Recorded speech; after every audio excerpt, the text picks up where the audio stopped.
الشيطان اللعين المجيد. بسم الله الرحمن الرحيم. الحمد لله رب العالمين بارئ الخلائق أجمعين، والصلاة والسلام على جميع الأنبياء والمرسلين، سيدنا من سمي في الآفاق بأحمد وفي الأرض بأبي القاسم محمد،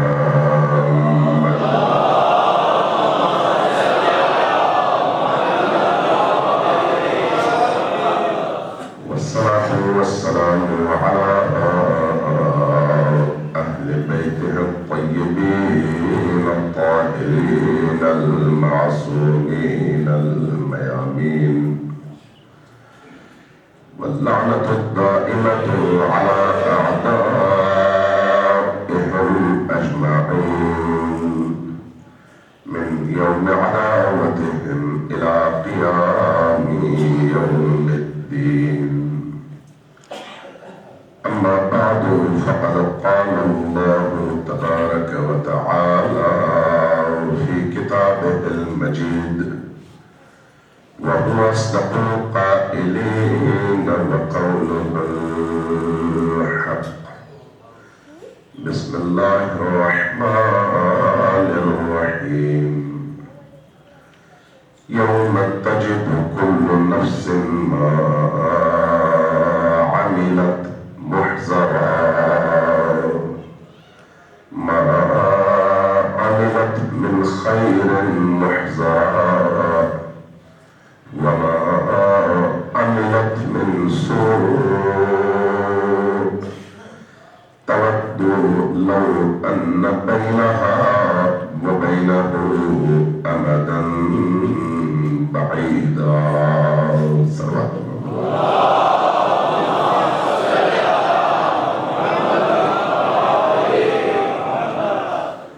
اللہ تبارک و تعالیٰ آپ سب کی نمازوں کو، عبادات کو اور اس مجلس ترحیم میں تشریف آوری کو اپنی بارگاہ میں شرف قبولیت عطا فرمائے، اور ہم سب کو زندگی کی آخری سانسوں تک علی و آل علی کے رستے کا مدافع بن کر، سر اٹھا کر، سینہ تان کر جینے کی توفیق عطا فرمائے۔ سب سے پہلے اس مرحوم کے ایصال ثواب کے لیے جن کے اوصاف کے حوالے سے چند جملے قبلہ زیر نظام میں بیان فرمائے، اللہ تبارک و تعالیٰ ان کی برزخ کی زندگی کو نورانی فرمائے، ان کی قبر کو بھی بقعہ نور بنا دے، اور ان کے وارثوں کو، ان کے بچوں کو ان کی اسی پاکیزہ سرشت اور پاکیزہ سیرت کو زندہ رکھنے کی اور خلق خدا کی خدمت کرنے کی، اللہ کی عبودیت و بندگی بجا لانے کی اور حق کے رستے پر آخری وقت تک ڈٹے رہنے کی توفیق عطا فرمائے۔ ایک بار اس مرحوم کے لیے بھی اور آپ سب کے تمام مرحومین کے لیے سورہ فاتحہ اور 3 بار سورہ اخلاص کی تلاوت فرمائے۔ بسم اللہ الرحمن الرحیم۔ الحمد للہ رب العالمین الرحمن الرحیم مالک یوم الدین ایاک نعبد و ایاک نستعین اهدنا الصراط المستقیم صراط الذین انعمت علیہم غیر المغضوب علیہم ولا الضالین۔ بسم اللہ الرحمن الرحیم۔ قل هو اللہ احد اللہ الصمد لم یلد ولم یولد ولم یکن له کفوا احد۔ بسم اللہ الرحمن الرحیم۔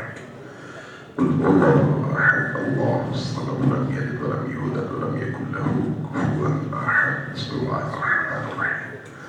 قل هو الله أحد الله الصمد لم يلد ولم يولد ولم يكن له كفوا أحد۔ الصلاة تجيب المحمود عليه۔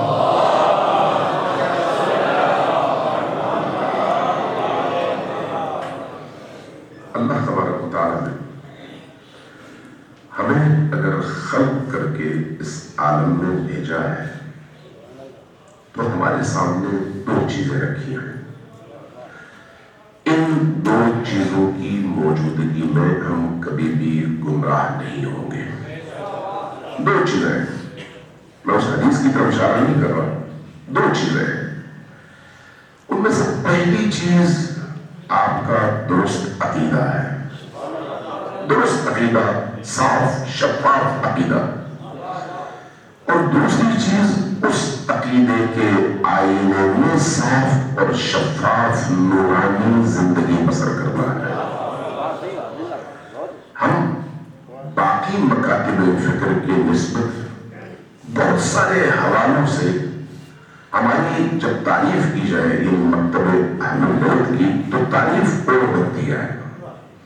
ہم باقی مکاتب فکر کی نسبت بہت ساری چیزوں میں یکسر ہماری آئیڈیالوجی, ہمارا انداز, ہماری جہان بینی, دنیا کو دیکھنے کا انداز اور ماضی, حال اور مستقبل کو ایک دوسرے سے کنیکٹ کرنے کا انداز بڑا مختلف ہے.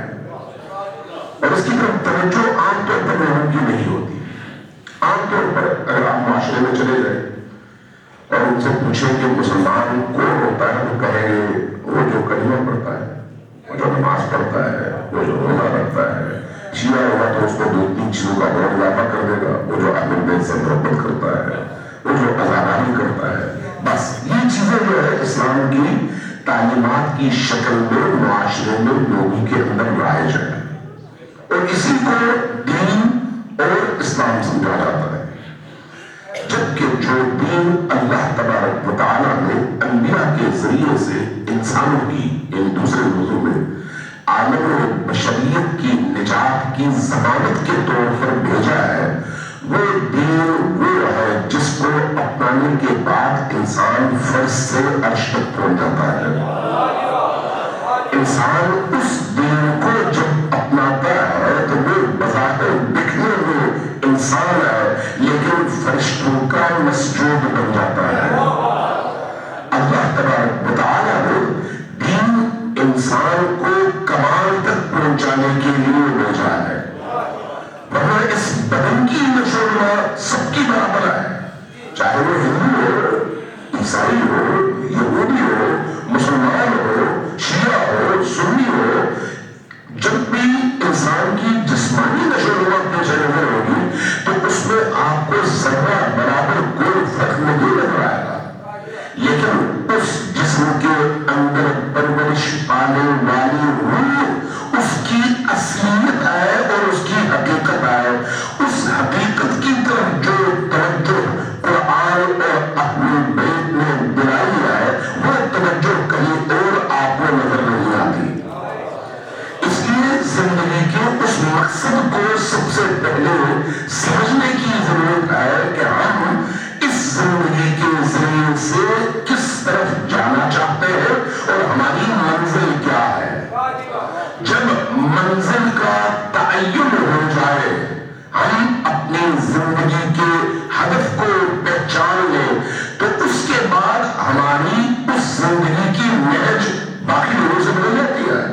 حقیقی ہے اور دائمی ہے جس کی کوئی لمٹ نہیں ہے.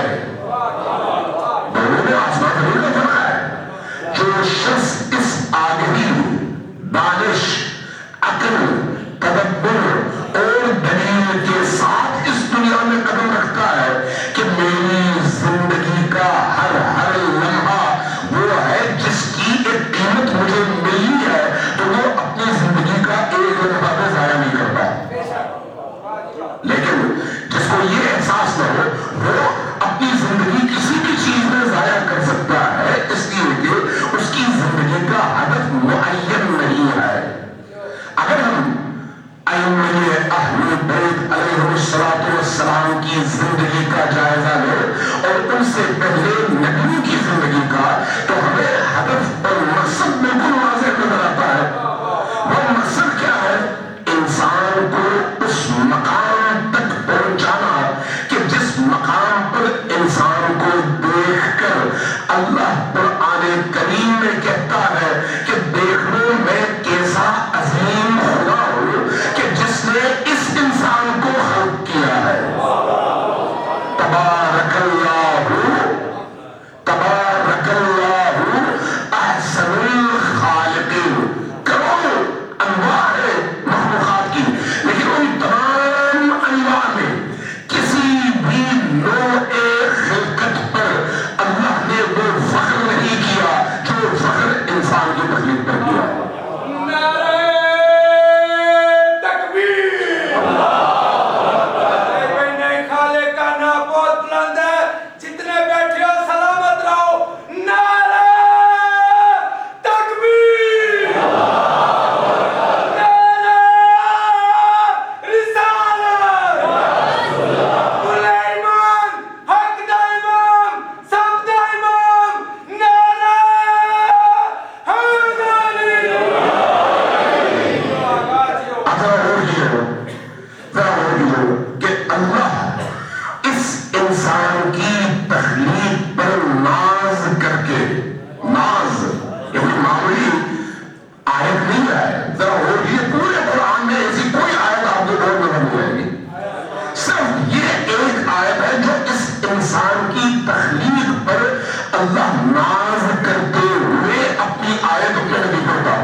خلقت نبوی کے حوالے سے جہاں پر روایات نقل کی ہوئی ہے ان میں جہاں جہاں نبی کریم کی نورانی خلقت کو بیان کیا گیا ہے وہی یہ احادیث موجود ہے کہ نبی نے فرمایا کہ میرے اور علی کے نور کو کائنات کی خلقت سے 14,000 سال قبل اللہ نے پیدا کر کے دو حصوں میں تقسیم کیا، ایک محمد اور دوسرا علی ہے۔ اسی لیے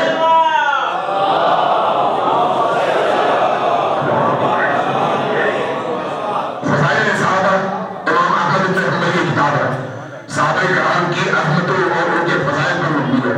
آپ اس میں روایات دیکھیے جا کر 1130 نمبر اور 1131 نمبر سے کوئی روایت میں آپ سرچ کر لوں، اگر ان روایتوں کو پڑھے تو آپ کو اندازہ ہوگا کہ یہ صرف شیعی عقیدہ نہیں ہے، یہ ان تمام مسلمانوں کا عقیدہ ہے جن کے پیچھے نسل پاک ہے۔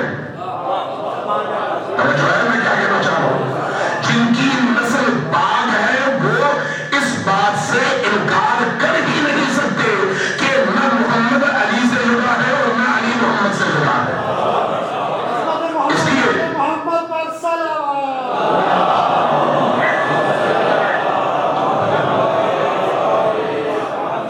نبی کریم سے متقی ہندی نے ایک روایت نقل کیا۔ متقی ہندی کنز المال کے مصنف ہے، کنز المال 20 جلدوں میں احادیث کا ایک بہت ضخیم مجموعہ ہے اور اہل سنت کی نام بہت معتبر کتاب ہے۔ وہاں پر متقی ہندی یہ روایت نقل کرتے ہیں امیر المؤمنین کے حوالے سے، اور عجیب حدیث ہے۔ فرمایا کہ رسول اللہ صلی اللہ علیہ وآلہ وسلم نے اپنے اصحاب سے مخاطب ہو کر یہ فرمایا کہ لوگوں اٹھو، اپنے گھروں میں جاؤ، اپنے بچوں کو آزماؤ اور ان کی آزمائش کا ذریعہ علی کی محبت کو قرار دو، علی کی محبت کو۔ آگے فرمایا اگر تم دیکھو کہ تمہارے بچوں کے دلوں میں علی کی محبت موجزن ہے تو سمجھ جاؤ کہ یہ تمہارے اپنے بچے ہیں، اور اگر ایسا نہیں ہے تو سمجھ جاؤ تمہارے نہیں ہیں۔ میں سنت روایت بیان کر رہا ہوں، شیعہ روایت بیان نہیں کر رہا۔ تو اس کا مطلب یہ ہے کہ وہ جو کامل ترین انسان ہے وہ محمد و علی اور آل علی ہے۔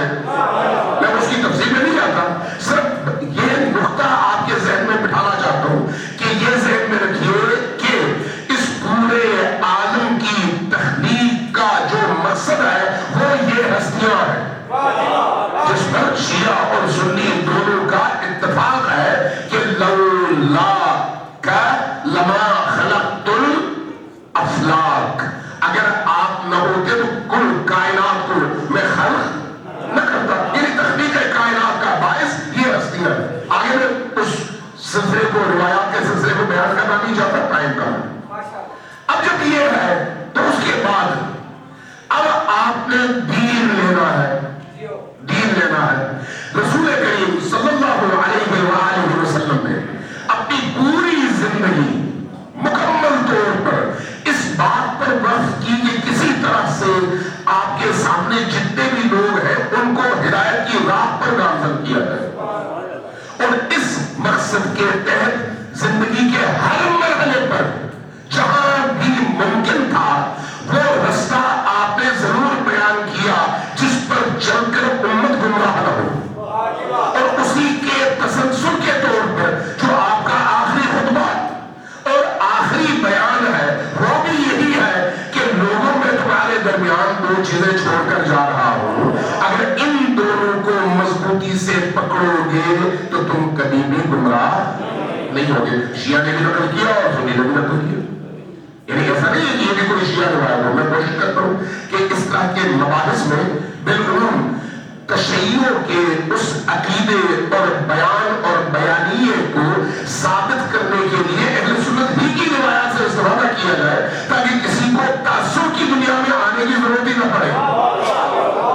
لہذا ذرا غور کیجیے گا کہ نبی کریم نے یہ جو جملے فرمائے یہ متعدد اہل سنت کی سلسلے سند کے حوالے سے مضبوط ترین اسناد کے ساتھ صحیح السند حدیث کے طور پر تمام محدثین نے نقل کیا ہے. اور خصوصاً یہ جو حدیث ولایت ہے اس پر تو شیعوں سے زیادہ اہل سنت کا اعتماد اور اتفاق ہے.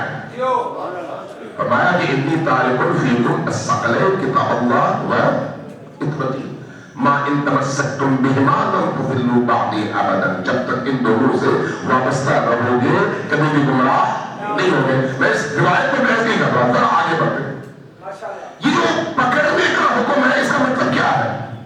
وراثت کا حکم ہے اس کا مطلب کیا ہے؟ میں تمہارے درمیان دو وراثتیں چھوڑ کر جا رہا ہوں, دو گرا قدر ترین اور بے بہا ترین چیزیں چھوڑ کر جا رہا ہوں. اس کا مطلب کیا ہے؟ کیا اس کا مطلب یہ ہے کہ آپ اہل البیت علیہ السلام کے ناموں کی تعویذ بنا کر گلے میں ڈال لیں اور قرآن کو بغل میں دبا لیں تو آپ نجات پا گئے؟ نہ یہ ہے نہ وہ ہے. مطلب کیا ہے؟ مطلب یہ ہے کہ آپ اپنی عملی زندگی میں آپ کی زندگی کا ہر پل اور ہر دن اس طرح سے گزرے جس طرح سے اس قرآن نے کہا اور اہل بیت نے کیا. قرآن سوچ, فکر اور رستے کا نام ہے اور اہل بیت جس میں نبی کریم سے لے کر امام عصر تک کی یہ ساری ہستیاں شامل ہیں وہ اسی قرآن کی آیات کی عملی شکل اور تصویر ہے. لہذا یہ اور وہ دونوں ایک حقیقت کے دو رخ ہیں. وہاں پر سوچ اور فکر ہے, یہاں پر عملی نمونہ اور اسوہ ہے. نہ اس کو اس سے جدا کیا جا سکتا ہے اور نہ اس کو اس سے جدا کیا جا سکتا ہے. اس کی نہ حافظ قرآن کا قرآن کو حفظ کرنا کافی ہے, نہ عزادار سید الشہداء کا صرف عزاداری کرنا کافی ہے. جب تک عزاداری کے اندر سیرت محمد و آل محمد زندہ نہ ہو اور جب تک حفظ قرآن کے نتیجے میں سیرت محمد و آل محمد کو میں نہ اپناؤں, یہ دو چیزیں ساتھ میں ہیں. یہ دو چیزیں ساتھ میں. اب تشریعوں میں جب آپ کو کہا جاتا ہے کہ زندگی کا کوئی مقصد ہے تو وہ مقصد کیا ہے؟ ایک ہے آپ کی نجی زندگی کا مقصد, چاہے آپ کی عمر 70 سال ہو, 80 سال ہو, 90 سال ہو, اس کے بعد آپ نے پلٹ کر جانا. ایک ہے آپ کی اجتماعی زندگی کا مقصد. وہ جو نجی زندگی کا مقصد ہے اس میں آپ اپنے ذاتی اعمال کے ذمہ دار ہیں. آپ اپنے ذاتی اعمال کے, آپ نے نماز کیسے پڑھی, روزہ کیسے رکھا, مودت اہل بیت کس کو سمجھا, آپ نے اہل بیت سے عشق کیا یا نہیں کیا, ولائے علی آپ کے اندر ہے یا نہیں ہے, دشمنان علی سے بیزاری آپ کے اندر ہے یا نہیں ہے, علی کی محبت اور علی کے دشمنوں کی نفرت آپ کے ایمان کا حصہ ہے یا نہیں ہے. چونکہ اساس تمام تر اعمال کی قبولیت کے لیے یہی ہے. اگر علی سے محبت ہے تو آپ کی 2 رکعت نماز بھی قبول ہے. اگر علی سے محبت اور عشق ولایت کے معنی میں صرف محبت نہیں, جو ولایت کا تصور نبی کریم نے دیا ہے اس ولایت کے تصور کے تحت علی کی محبت و ولایت آپ کے اندر ہے تو پھر آپ کی 2 رکعت نماز بھی اللہ کی بارگاہ میں قابل قدر ہے. اگر یہ نہیں ہے تو 10,000 سال عبادتیں کریں, ان عبادتوں کی قیمت مکھی کے پر جتنی بھی نہیں ہے.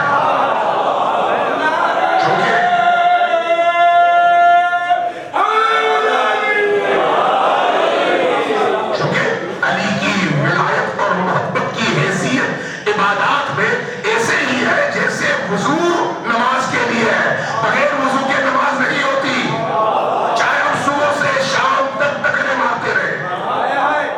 وضو ضروری ہے آپ کو پاک کرنے کے لیے, اور علی کی ولایت و محبت آپ کو اندر سے پاک کرتی ہے, آپ کو اندر سے پاک کرتی ہے.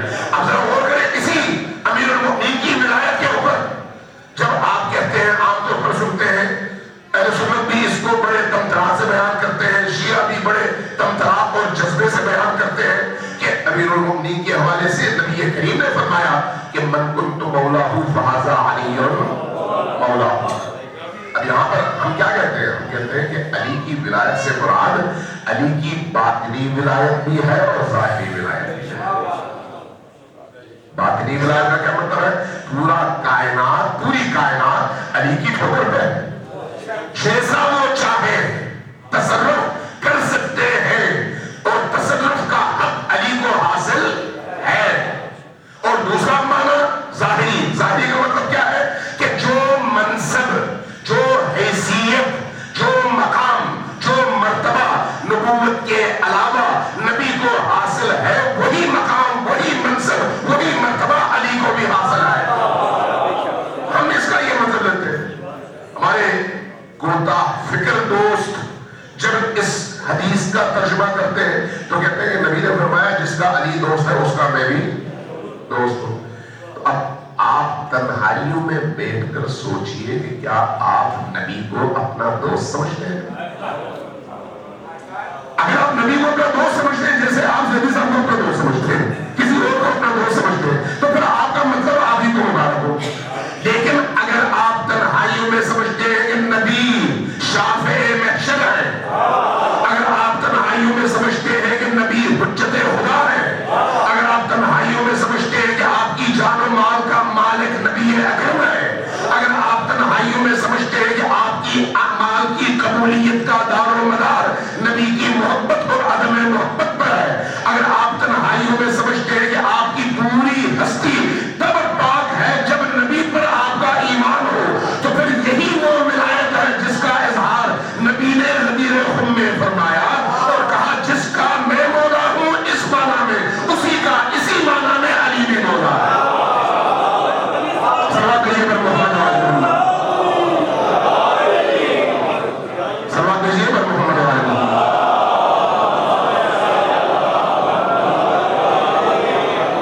یہ ہے ہماری زندگی کے عقیدے کا پورشن. یہ ہے عقیدے کا پورشن. اس عقیدے کی بنیاد پر ہمارے اعمال کی عمارت تعمیر ہو رہی ہے. ہمارے اعمال کی. کوئی شخص آیا امام صادق علیہ السلام کی بارگاہ میں،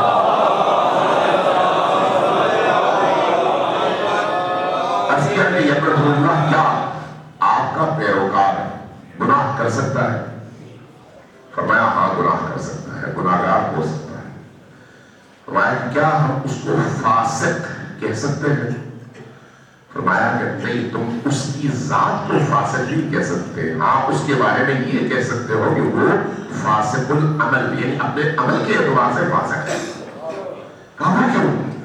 کہا کہ ہماری ولایت وہ پانی کا سمندر ہے جس میں ڈوبنے کے بعد ہر شخص اپنے پورے وجود کے ساتھ پاکیزہ ہو جاتا ہے، اور اس پاکیزہ وجود کو باہر اگر کسی گناہ کا اثر متاثر کر لے تو اندر سے وہ جوہر ہے، اندر سے وہ ہیرا ہے، باہر اس کے کیچڑ آ گیا ہے، اس کیچڑ کو پاک کر دو، اس کے جوہر میں کوئی تبدیلی نہیں ہے. اس لیے اس کے اندر کی دنیا اہل البیت سے متمسک اور اہل البیت سے جڑی ہوئی ہے. اس لیے یاد رکھو کہ نجات کا ذریعہ اہل البیت سے جڑنا ہے، چاہے آدمی جیسا بھی گناہگار ہو. اگر اہل البیت سے جڑا ہوا ہے تو زندگی کے کسی نہ کسی مرحلے پر اللہ اس کی ہدایت کا رستہ کھولتا ہے اور وہ پلٹتا ہے، توبہ کرتا ہے، پاک و پاکیزہ ہو جاتا ہے اور اپنے مولا کی بارگاہ میں پہنچ جاتا ہے.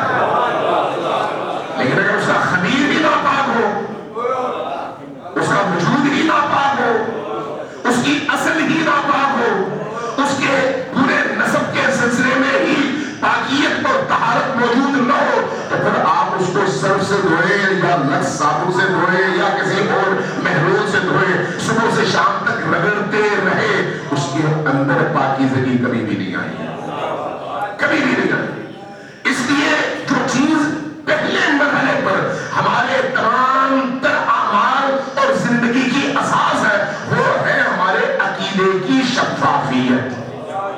عقیدہ بالکل صاف اور شفاف.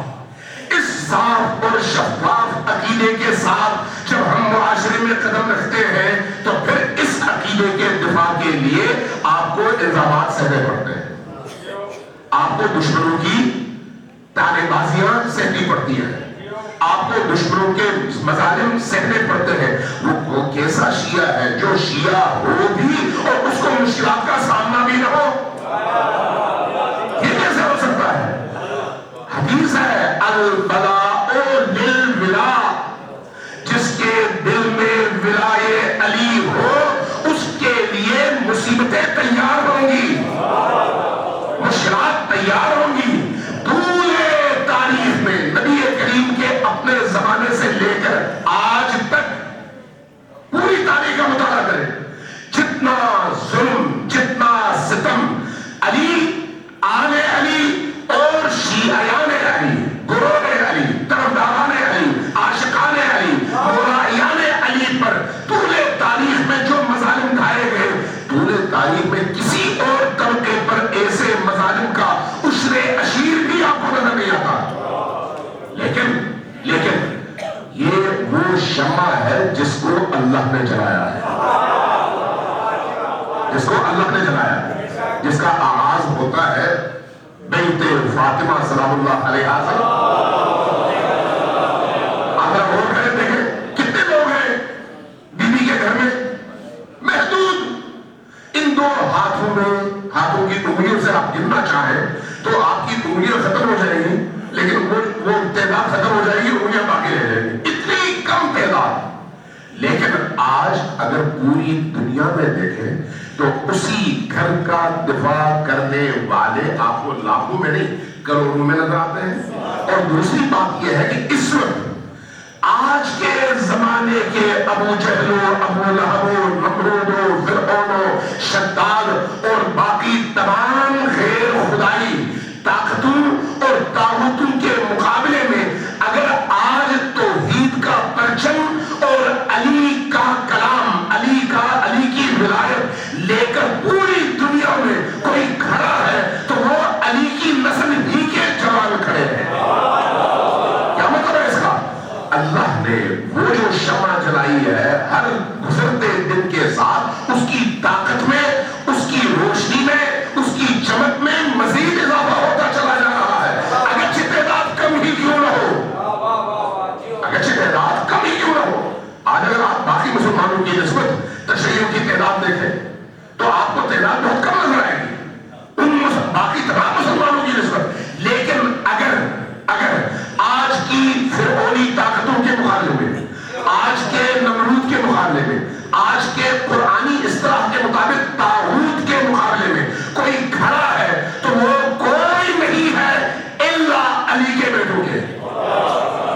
علی کے بیٹے کھڑے ہیں پوری دنیا میں، چاہے یمن کی سرزمین ہے، چاہے عراق کی سرزمین ہے، چاہے ایران کی سرزمین ہے، چاہے فلسطین کی سرزمین ہے، لبنان کی سرزمین ہے، یمن کی سرزمین ہے.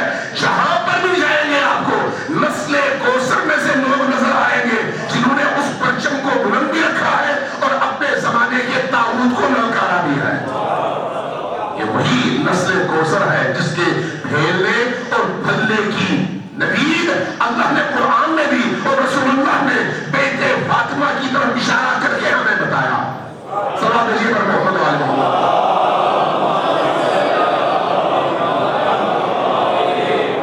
میں جب آیا تھا میرے ذہن میں یہ تھا کہ میں خود موت کے حوالے سے چند باتیں آپ کی خدمت میں عرض کروں، لیکن جب زیدی صاحب نے بات موڑ دی اور خود مرحوم پروفیسر اطرت صاحب کے حوالے سے چند باتیں بیان کی تو میرے ذہن میں آیا کہ پھر تھوڑا سا اس پہلو کی طرف آپ کی توجہ ہونی چاہیے کہ آپ اپنے آپ کو رحیم یار خان میں ایک تعداد کے لحاظ سے اقلیت سمجھ کر کبھی بھی اندر کمزوری محسوس نہ کریں، کبھی بھی نہیں. اس لیے کہ آپ اگر علی کے رستے پر ہیں تو آپ ایک ہیں تو 200 پر بھاری ہیں.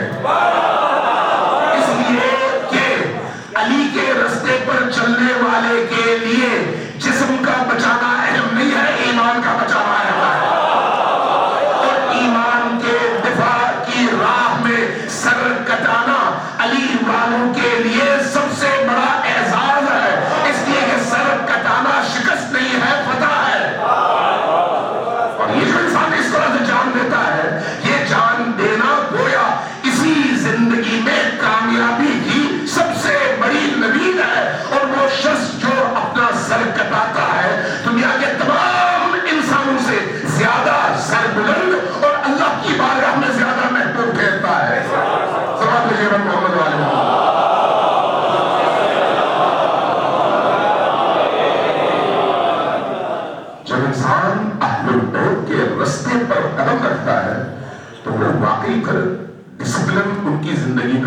ہوتا ہے. امیر المومنین کی وصیت ہے.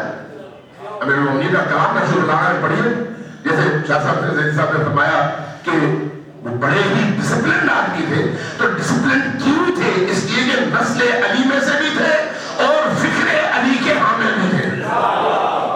مجھے ان کے بچوں نے بتایا اور واقعی میرے لیے بڑی حیرت کی بات تھی کہ جب وہ پینشن پہ آئے, پینشن ان کی پینشن ان کو ملی تو پینشن کی رقم تقریباً 26 لاکھ روپے تھی جو ان کو سود میں مل رہا تھا.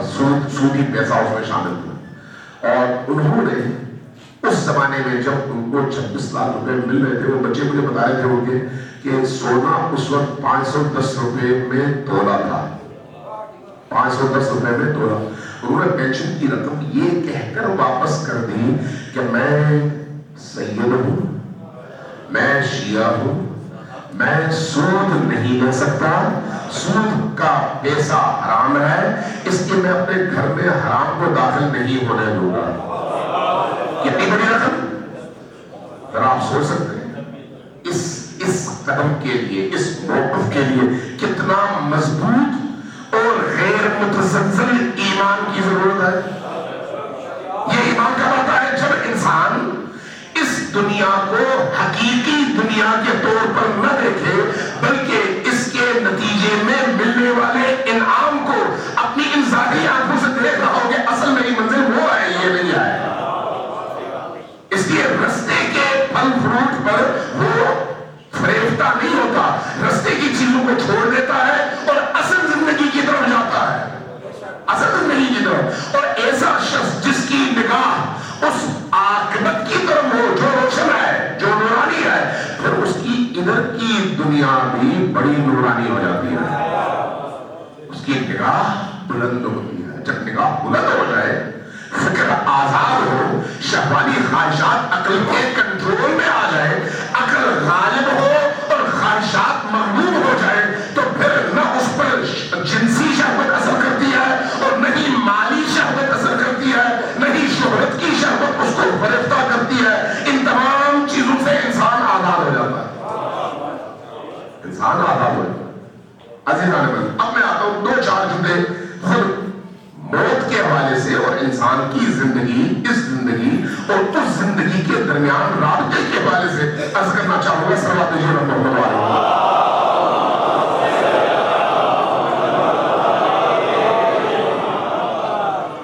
میں آپ سے پہلے ایک گزارش کر دوں کہ جب آپ صلوات بھیجتے ہیں, نمبر 1, صلوات کو اس دنیا میں زندگی کے دوران سب سے برتر اور سب سے زیادہ مفید عبادت سمجھ کر صلوات بھیجیں.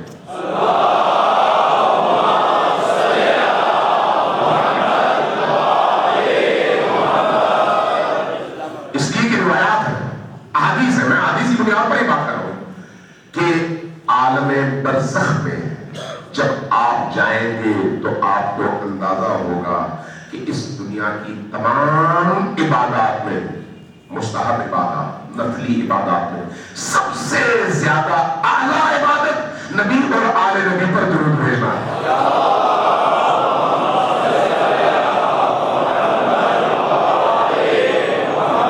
اس کی روایت یہ کہتی ہے کہ جب آپ کسی مرحوم کو اس دنیا سے درود پڑھ کر ہدیہ بھیجتے ہیں تو وہ ہدیہ اس دنیا میں اس کو جتنا فائدہ دیتا ہے, وہ مرحوم اس درود پر جتنے خوش ہوتے ہیں ان ناز و نعمتوں کی وجہ سے جو اس درود کی برکت سے اس کو مل رہے ہیں, کسی اور عمل پر اتنی اس کو خوشی نہیں ہوتی.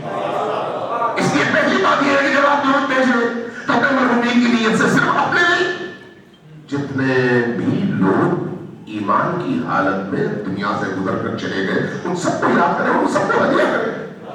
اس لیے کہ ہمارا یہ جو عمل ہے نا جس کو ہم درود کہتے ہیں, یہ ہمارے روٹی کی طرح سے نہیں ہے کہ اگر آپ کے پاس 1 روٹی ہے, آپ نے 10 بندوں میں تقسیم کرنا چاہیے تو اس کے نتیجے میں 10 ٹکڑے ہوں گے اور 10 ٹکڑوں میں سے ایک ٹکڑا 10 بندوں کو ملے گا. یہاں پر اس مادی دنیا میں ایسا ہی ہے, لیکن اس دنیا میں ایسا نہیں ہے. جب آپ یہاں سے ایک آیت الکرسی 3 بار پڑھ کر, یہ میں روایت کا متن بیان کر رہا ہوں, جب آپ 3 بار آیت الکرسی پڑھ کر حضرت آدم سے لے کر آج تک کے تمام مرحومین کو ایصال کرتے ہیں تو اللہ تبارک و تعالیٰ ان اربوں انسانوں کو جو اس طول تاریخ میں گزرے ہیں ان اربوں انسانوں کو وہ ثواب برابر میں دیتا ہے، ٹکڑے کر کے تقسیم کر کے نہیں دیتا۔ اس لیے کنجوسی کیوں کہ میں صرف اپنے مرحوم کے لیے ایصال کروں؟ ہمارے یہاں یہ کانسیپٹ کا مسئلہ ہے، کانسیپٹ اگر کلیئر ہو جائے تو ہم میں وسعت آ جائے۔ اگر کانسیپٹ محدود ہو تو پھر ہم بھی اسی طرح سے محدود ہو جائیں۔ جو عمل آپ کسی مرحوم کو بھیجتے ہیں اگر ایک کی بجائے تمام مرحومین کی نیت کر لیں تو آپ دیکھیں اس کی برکتیں کتنی زیادہ ہے۔ اب میں آپ کو اسی روایت کا مکمل وہ متن پیش کرتا ہوں جو درود کے آیت الکرسی کے حوالے سے کہ امام صادق علیہ السلام نے یہ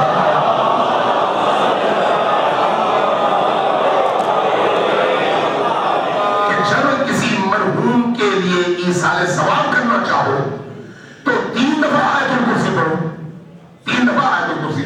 آیت الکرسی جہاں جہاں یہ ذہن میں رکھیے، ابہام بھی میں دور کر دوں، جب کہا جاتا ہے آیت الکرسی تو یہاں پر بھی شیعہ سنی اختلاف شروع ہو جاتا ہے۔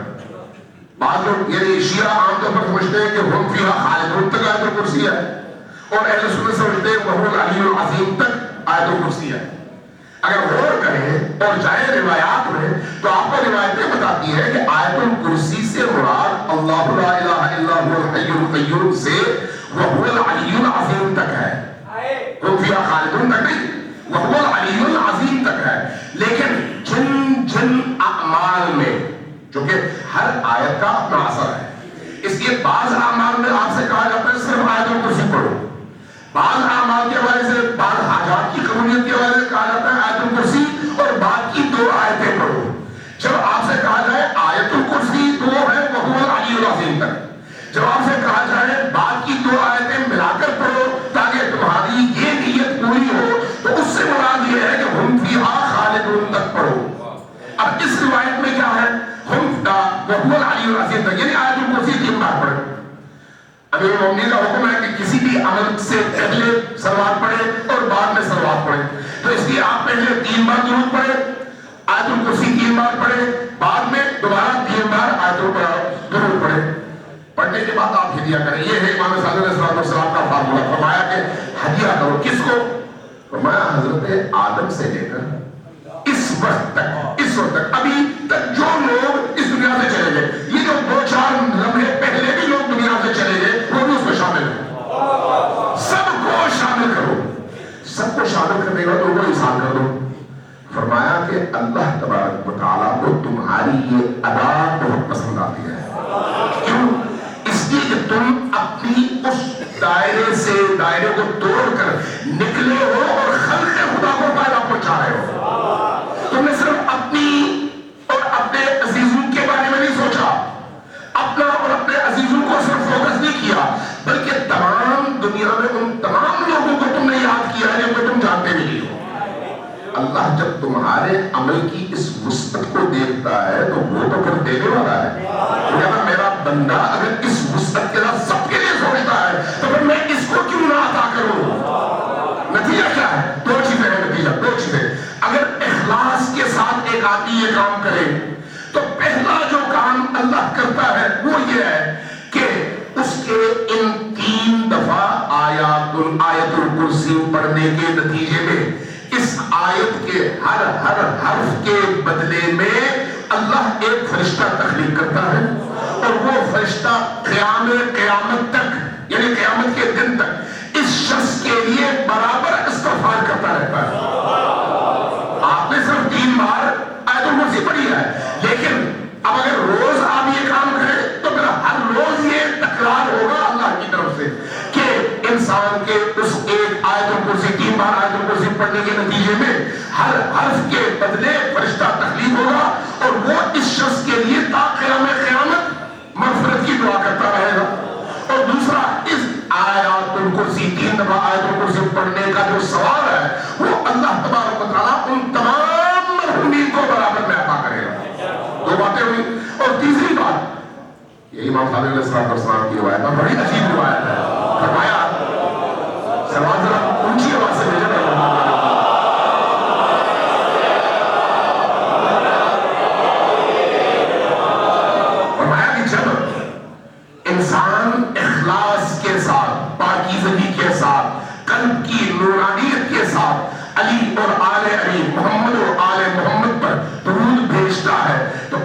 تبارک و تعالیٰ اس ایک درود کے عوض اس پر 1000 بار درود بھیجتا ہے. اس پر 1000 بار درود بھیجتا ہے. جب اللہ درود بھیجتا ہے تو قرآن کیا کہتا ہے؟ ان اللہ و ملائکتہ یصلون علی النبی. تو اللہ کے بھیجے ہوئے درود کی تعظیم میں تمام فرشتے، تمام جنات اور تمام کائنات کی خلقت مل کر اس شخص پر درود بھیجتی ہے. درود کو پاکیزہ ہونا چاہیے، پاکیزہ قلب سے اٹھنا چاہیے. اب اس میں ایک جملے کا میں اضافہ کروں. جب آپ درود بھیجیں تو اس درود کے ساتھ آخر میں وعجل فرجہم کہہ کر اپنے وقت کے امام کے ظہور کی دعا کو کبھی بھی فراموش اس لیے نہ کرے کہ آج کے دور میں ہم اگر کوئی حاکم رکھتے ہیں تو ہمارا حاکم امام عصر ہے، ہمارا امام زمان ہے. آج ہماری زندگی کے تمام امور ان کے ہاتھ میں ہے. جب ان کے ہاتھ میں ہے، ان کے فیض سے ہے، ان کے ذریعے سے ہے، وہ حجت خدا ہے، وہ لنگر خدا پر زمین ہے، تو پھر ہمیں بھی ان کو یاد رکھتے ہوئے ان کے ظہور کی دعا کو ہمیشہ ورد زبان بناتے ہوئے جب درود پڑھے تو کہنا چاہیے اللہم صلی علی محمد و آل محمد وعجل فرجہم. صلوات اللہ محمد علیہ.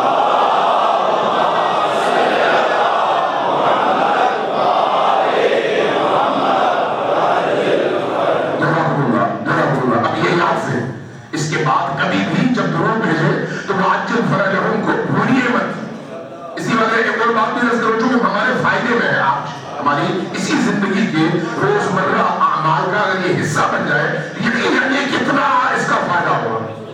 آپ نے شیخ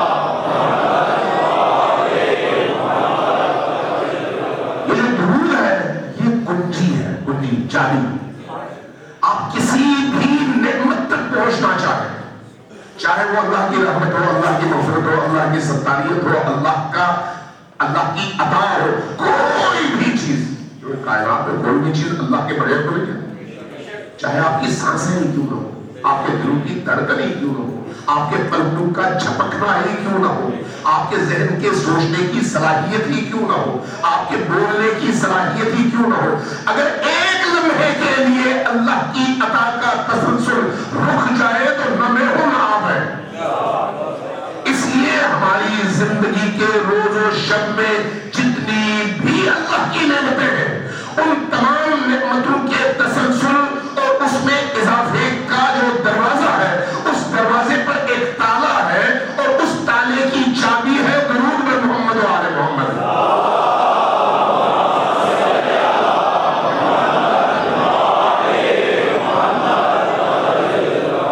اس لیے آپ کو کوئی حاجت ہو، کوئی مشکل ہو، کوئی بیماری ہو، کوئی ابتلا ہو، کوئی خوف ہو، کوئی تنگی ہو، کوئی بھی مسئلہ ہو، اس کی ایک ہی چابی ہے جس کو درود پر محمد و آل محمد کہتے ہیں. حضرت آیت اللہ عبد الحسین امینی کا نام شاید آپ نے سنا ہو، صاحب الغدیر. الغدیر ولایت علی ابن ابی طالب کے اس بات پر لکھی گئی وہ کتاب ہے جو 12 جلدوں میں عربی میں موجود ہے، اردو میں اس کی تنفیذ ہوئی ہے اور واقعی اس وقت جو ہے انمول کتاب ہے، بہترین کتاب ولایت کے حوالے سے. اس لیے ہمارے بڑے بڑے علماء آیت اللہ عبد الحسین امینی کے سامنے اپنی پیشانی جھکاتے تھے کہ آپ نے بہت بڑا کام کیا ہے. اور وہ کتاب بھی امیر المومنین کی بارگاہ میں قبول شدہ کتاب ہے. بعض بار ہوتا ہے نا ہم بہت بڑا کام کرتے ہیں لیکن ان کی بارگاہ میں شرف قبولیت وہ کام نہیں پاتا. کھوٹ کی وجہ سے، ہماری آلودگی کی وجہ سے، اپنے اندر کی کثافتوں اور گندگیوں کی وجہ سے، شہرت طلبی کی وجہ سے، حب نفس کی وجہ سے، بہت سارے اور معائب اور گناہوں کی وجہ سے. لیکن بعض اوقات ایک چھوٹا سا عمل ان کی بارگاہ میں بہت زیادہ کمال کا ہوتا ہے. اللہ کی بارگاہ میں یاد رکھیے، اللہ کی بارگاہ میں قبولیت کا معیار آپ کے پیسے دولت کی کثرت اور زیادہ ہونا نہیں ہے. ان کی بارگاہ میں غربت اور امارت معیار نہیں ہے. ان کے یہاں معیار ہے آپ کا دل، آپ کی نیت، آپ کی سوچ، آپ کے اندر کیا چل رہا ہے. اس لیے اگر ایک شخص 1 کروڑ روپے اللہ کی راہ میں دے اور دوسرا شخص صرف 10 روپے دے، اگر ادھر آپ کا پورا ایمان شامل نہیں ہے تو اس کروڑ کی کوئی قیمت نہیں ہے، اور اگر یہاں پر پورا ایمان ہے تو اس 10 روپے کی قیمت پورے عالم سے زیادہ ہے. پورے عالم سے زیادہ. اس کی زندہ مثال خود قرآن کریم ہے. زندہ مثال خود وہ آیات ہے جو علی اور آل علی کے حوالے سے قرآن کریم میں نازل شدہ. آپ امیر المومنین کے فضائل بیان کرتے ہوئے یہ آیتیں پڑھتے ہیں لیکن توجہ نہیں دیتے کہ بھی اس کے پیچھے فلسفہ کیا ہے. وَيُطْعِمُونَ الطَّعَامَ عَلَىٰ حُبِّهِ والی جو آیت ہے جو آپ سب کو ازمر ہے کہ ایک رات مسکین آیا، یتیم آیا اور پھر اسیر آیا، 3 آئے اور تینوں کو علی اور آل علی نے گھر میں بنی ہوئی روٹیاں دے دی اور اللہ نے 18 آیات نازل کی. 18 آیات کن کی شان میں؟ اس گھر اور گھر والوں کی شان میں. کس لیے؟ یہ روٹی عطا کرنے کے نتیجے میں. مجھے یہ بتائیے آج کے دور وہ امیر المومنین کا گھر جو ہے وہ جو کی روٹی کھانے والا گھر جو سب سے کم قیمت چیز ہے گندم کی نسبت. گندم زیادہ قیمت کی چیز ہو. آج اگر اس کو آج کی دنیا کے مطابق توڑا جائے تو ایک روٹی کتنے روپے میں ہوگی؟ جی 10 روپے، زیادہ سے زیادہ 12 روپے، زیادہ سے زیادہ 15 روپے. آپ باہر جا کر کسی فقیر کو 20 روپے کا نوٹ دے تو وہ واپس پلٹا دیتا ہے کہ اس کا کیا آئے گا، رکھ لو، مجھے نہیں چاہیے. کیوں؟ اس لیے 20 روپے میں آج کل آدمی کا پیٹ نہیں بھرتا. امیر المومنین 1 روٹی دے رہے ہیں، اس کی قیمت آج کے دور میں کرنے کا 15 روپے ہوگی. لیکن اس 15 روپے کے پیچھے جو علی کی پاکیزگی ہے، اس پاکیزگی کی قیمت اتنی ہے کہ زمین و آسمان اش اش کر اٹھے کہ یہ دیکھو علی کی قربانی ہے. مقدار نہیں. یہ نہیں کہ وہ روٹی جو سونے کی بنی ہوئی تھی، ہیرے کی بنی نہیں، یہ نہیں ہے. وہ اخلاص ہے، وہ قلب ہے، وہ باطن ہے. اس لیے یاد رکھیے کہ ہماری پوری زندگی میں جتنے بھی ہمارے اعمال ہیں ان کے پیچھے اگر ہماری نیتیں پاکیزہ ہے تو سب کچھ ہے. اگر نیت میں کہیں پر کھوٹ ہے تو بس کچھ بھی نہیں ہے. میں ایک اور بات سے بات نکل رہی ہے تو میں ایک اور بات بھی آپ کی خدمت میں عملی پریکٹیکل عرض کروں. میں چاہ یہ رہا ہوں کہ جب میں جاؤں تو کم از کم کچھ باتیں آپ کے ذہن میں رہیں کہ یہ ہماری روٹین کی زندگی کا حصہ ہونی چاہیے. یہ چیزیں اگر ہم ایسا کریں تو یقیناً ہماری زندگی بدل جاتی ہے. اگر ہم یہاں سے نکلتے ہوئے گھر جاتے ہوئے بجائے اس کے کہ ادھر ادھر کی سوچیں، آرام سے خاموش کی تسبیح لے کر درود پڑھنا شروع کر دیں. یہی درود ہمارے اندر کی نورانیت کا باعث بھی ہے اور ہماری زندگیوں میں برکت کا باعث بھی ہے. کیا لگتا ہے ہمارا؟ کچھ نہیں، ایک توجہ، صرف زبان آنے کی بات. رجب کا مہینہ ہے، آخری ہفتہ چل رہا ہے. استغفار کریں. روایت ہے شیخ صدوق کی اور عجیب روایت ہے، فرمایا کہ اگر کوئی شخص رجب کے مہینے میں 1000 بار استغفار کرے، صرف 1000 بار استغفار کے لیے کتنی دیر لگتی ہے؟ 1 گھنٹہ بھی نہیں لگتا پورے رجب کے مہینے میں. ابھی ہمارے پاس کچھ دن باقی ہے. استغفار کیسے پڑھیں؟ ایسے استغفر اللہ ذی الجلال والاکرام، استغفر اللہ ذی الجلال والاکرام من جمیع الذنوب والآثام. من جمیع الذنوب والآثام، یہی 2 جملے. اگر استغفر اللہ ذی الجلال والاکرام من جمیع الذنوب والآثام، شیخ صدوق کی روایت ہے کہ اللہ کہتا ہے کہ اگر میں اس شخص کے تمام گناہوں کو بخش نہ دوں تو میں پروردگار نہیں ہوں. اور یہ جو جملہ ہے میں پروردگار نہیں ہوں، روایت میں 3 دفعہ تکرار ہوا ہے کہ اللہ کہتا ہے میں پروردگار نہیں ہوں، میں پروردگار نہیں ہوں، میں پروردگار نہیں ہوں اگر میں اس شخص کے گناہ نہ بخشوں. کھول دیے ہیں. ہماری کتنی توجہ چاہیے؟ تھوڑی سی. یہ گھر جاتے ہوئے, آتے ہوئے, دفتر جاتے ہوئے, کسی اور کام کے لیے نکلتے ہوئے, بستر پہ لیٹتے ہوئے, اٹھتے ہوئے, نماز کے بعد, نماز سے پہلے, وضو کرتے ہوئے, جہاں جو موقع ملے اپنی اس انرجی کو ان اعمال میں صرف کریں. اب آپ جیسے آج مرحوم کے ایسار صاحب کے مجلس ہے, شاید یہ لحاظ کا بندوبست کریں, کچھ نہ کچھ آپ کو دیں, کچھ نہ کچھ آپ کو کھلائیں, کوئی شربت پلائیں, کوئی کھانا کھلائیں, کچھ اور کریں. عام طور پر یہ ہوتا ہے, ایسا ہی ہے. آپ بھی یہی کام کرتے ہیں. آپ لوگ کیا کرتے ہیں؟ آپ لوگ کرتے ہیں یہ کہ صرف محرم کا انتظار کرتے ہیں یا ان ایام کا انتظار کرتے ہیں جب کوئی مخصوصی ہو, اور اس وقت آپ کھانا پکاتے ہیں بڑے اہتمام کے ساتھ, بڑے اہتمام کے ساتھ. کیوں؟ اس لیے کہ آپ نے نیاز دینی ہوتی ہے. ایسا ہی ہے, ایسا ہی کرتے ہیں. خواتین بھی بڑی تیاری کر رہی, نیت سوچ کر کے آج ہم نے نیاز پکانا ہے. نیاز کیوں ہے؟ اس لیے کہ امام حسین علیہ السلام سے منسوب ہے. میرا ایک سوال ہے سمپل سا, کہ ہماری پوری زندگی ایسی کیوں نہیں گزرتی ہے؟ صرف ان مخصوص ایام میں کیوں؟ تو مجھے جواب ملے گا کہ یہ تو بڑا مشکل کام ہے. تو کوئی مشکل کام نہیں ہے, کوئی مشکل کام نہیں ہے. میں آپ کو ایک سمپل سی بات بتاؤں. دیکھیں, جو کچھ ہمارا ظاہر ہے نا, اس کے پیچھے بہت بڑا باطن ہے. اس باطن کو میں نہیں دیکھ پاتا, چونکہ میں مادی پردے کے پیچھے چھپا ہوں. آپ نہیں دیکھ پاتے, لیکن جن کے دل کی آنکھیں کھلی ہیں وہ دیکھتے ہیں. جن کے دل کی آنکھیں کھلی ہیں وہ دیکھتے ہیں. ائمہ اس لیے اکثر اپنے ساتھیوں کو یوں آپ کے اشارے سے پردہ ہٹا کر عالم معنی, عالم حقائق دکھایا کرتے تھے, اور فرماتے تھے یہ دیکھو یہ اصل دنیا ہے, یہ جو تمہارے سامنے ہے یہ ظواہر ہے, ظواہر ہے. ان ظواہر کے حوالے سے فریفتہ نہ ہونا. آیت اللہ عظمیٰ بہاؤالدین بہت بڑے عارف, کچھ خواتین آئیں, ان سے ملاقات کے لیے جو وہ اہل باطن تھے, ہم اکثر ان کی بارگاہ میں حاضری کا شرف حاصل ہوا. جب جاتے تھے تو خوف ہوتا تھا کہ ہمارا باطن دیکھ رہے ہیں, پتہ ہی ہم اندر سے کتے ہیں, خنزیر ہے, کوئی اور جانور ہے, نہ جانے کیا ہے. جو ہمارے اندر کے اوصاف ہیں اسی طرح کی ہماری روح ہوگی, اور وہ باطن دیکھنے والی ہستی ہے. ایسی ہستی تھی. ایک دن جب کچھ خواتین آئیں تو انہوں نے ان کی ابا کو یوں مس کر کے چھوڑنا چاہا, تو انہوں نے دیکھا اور کہا کہ رکو میں تمہیں ایک بات بتاتا ہوں. وہ کیا؟ فرمایا دیکھو, میری اس ابا کی کوئی قیمت نہیں ہے, تمہاری اس چادر کی بہت بڑی قیمت ہے, کیونکہ تمہاری چادر کا حکم اللہ کی طرف سے ہے. اس ابا کا حکم اللہ کی طرف سے نہیں ہے, یہ ساتر نہیں ہے, لیکن تمہاری چادر جو ہے وہ تمہارا حجاب ہے.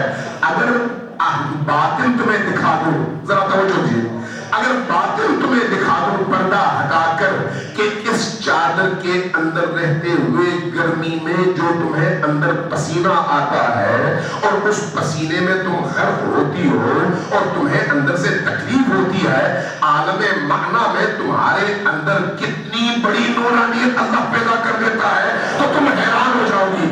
اس لیے اس چادر کی قیمت کا تعین کرو, سمجھو کہ تمہارا حجاب تمہاری زندگی کا سب سے بڑا سرمایہ ہے.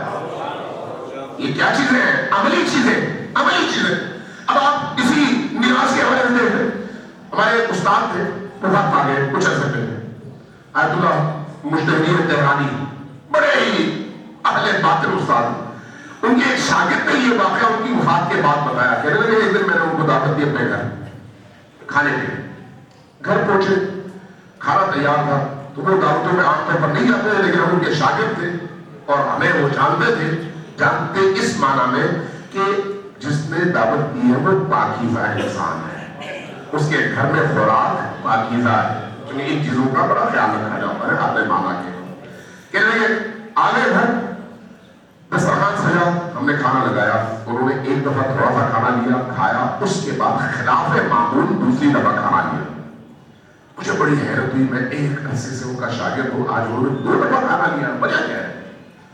جب کھانا کھا چکے, درمیان میں نہیں بولا, کھانا کھا چکے, تو اس وقت میں نے عرض کیا کہ استاد آج میں نے یہ عجیب سی روایت دیکھی ہے کہ سابقہ ادوار میں ایسا نہیں ہوتا آج آپ نے 2 دفعہ کھانا لیا. وہ مسکرائے اور فرمایا جاؤ وجہ اپنی بیوی سے پوچھو. توجہ ہے, جاؤ وجہ اپنی بیوی سے پوچھو. کہتے ہیں میں فوراً اٹھا بیوی کے پاس گیا, میں نے پوچھا بیگم کیا بات ہے, چونکہ وہ بھی روزے کی طالبہ تھی, بڑی پاک خاتون. میں نے پوچھا کہ کیا بات ہے ہے آج استاد نے 2 دفعہ کھانا کھایا اور وجہ پوچھی تو انہوں نے کہا بیوی سے پوچھو. کہنے لگی کہ جب میں کھانا بنانے کچن آئی تھی تو میرے ذہن میں یہ تھا کہ آج چونکہ استاد آ رہے ہیں اس لیے میں وضو کر کے کچن میں آئی تھی. میں وضو کر کے کچن آئی تھی, میں نے باوضو ہو کر یہ کھانا بنایا تھا. شاید واپس آئے استاد کے پاس عرض کیا کہ وہ یہ کہہ رہی ہے. مسکرائے اور فرمایا نہیں, وجہ یہ نہیں ہے. کیا مطلب؟ کہا کہ وہ جب کبھی کھانا بناتی ہے وضو کر کے بناتی ہے.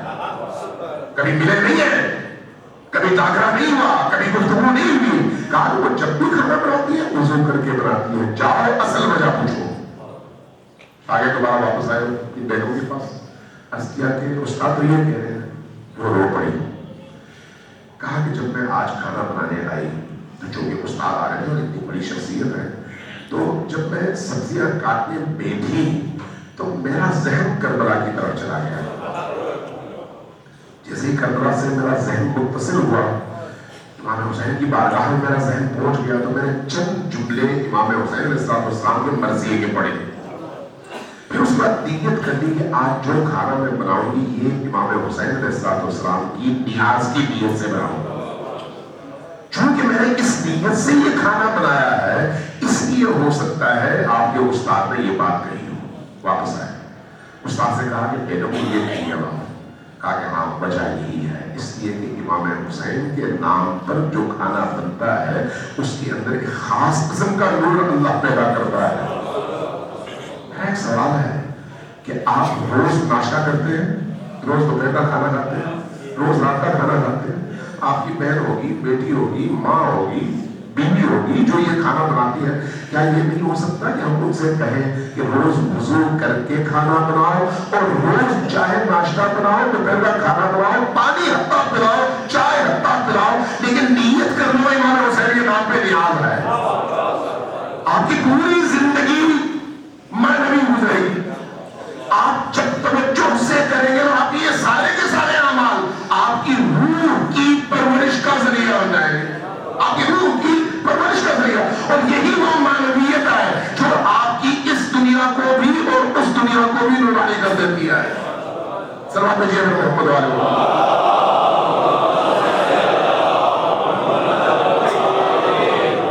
جو باتیں میں کرنا چاہ رہا تھا وہ رہ گئی, ادھر ادھر کی باتیں زیادہ ہو گئی. سلام بھیجیے ایک دفعہ پھر بند ہوا.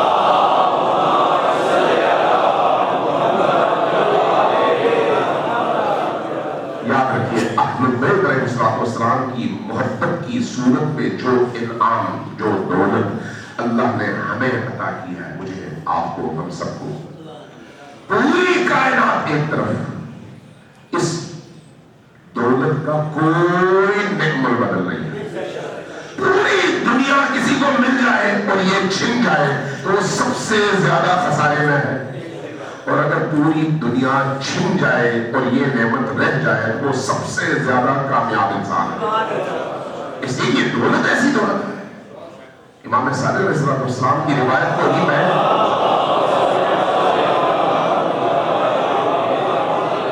مسائل سمجھنے اسی کو, کیونکہ باتیں ہی ایسی ہیں, باتیں ہی ایسی جو کلام معصوم ہے.